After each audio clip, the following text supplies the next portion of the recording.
วันที่ 4 สิงหาคมนี้กองพันใหญ่501กองพลที่ 5ได้จัดตั้งเผยแผ่เสื่อมซึมกฎระเบียบกองทัพประชาชนลาวโดยการเป็นประธานของสหายพันเอกอินปันสุขสมวังกรรมการคณะพรรคกองพลหัวหน้าห้องเสนาธิการกองพลที่ 5มีสหายพันเอกสมเพชรสิงหาวงศ์กรรมการคณะพรรคกองพลหัวหน้าการเมืองกองพันใหญ่501สหายพันเอกบุญมาศรีจันทรหัวหน้าการทหารกองพันใหญ่501ตลอดฮอดคณะพรรคคณะบัญชา5แผนกการกองห้อยเอกราชห้องหมอหมวดพร้อมด้วยพนักงานลักแรงเข้าร่วมสหายพันเอกอินปันสุขสมวังได้เผยแพร่เอกสารกฎระเบียบของกองทัพประชาชนลาวซึ่งประกอบมี16ภาค56หมวด299มาตราจุดประสงค์ก่อเพื่อเฮ็ดให้นายและพลทหารทั่วกองพันใหญ่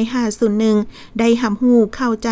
ต่อบรรดาข้อกำหนดกฎระเบียบดังกล่าวเพื่อพร้อมกันตั้งหน้าปรับปรุงแก้ไขและปฏิบัติให้ถูกต้องตามระเบียบของกองทัพประชาชนลาวอย่างเข้มงวดในการจะตั้งเคลื่อนไหวปฏิบัติหน้าที่ปรับปรุงก่อสร้างกำลังอย่างเป็นเอกภาพและกลายเป็นกำลังแห้งสั่งรวมให้แก่กองทัพสามารถเฮ็ดสำเร็จหน้าที่ที่ได้รับมอบหมายทั้งเป็นเข็มซีทิศให้แก่การปรับปรุงกองทัพประชาชนลาวให้นักแน่นเข้มแข็งเป็นกองทัพปฏิวัติที่มีแบบแผนทันสมัยเด็ดเดียวรับประกันให้ประเทศชาติก็คือขอบเขตกรมกองรับผิดชอบมีความสงบโดยพื้นฐาน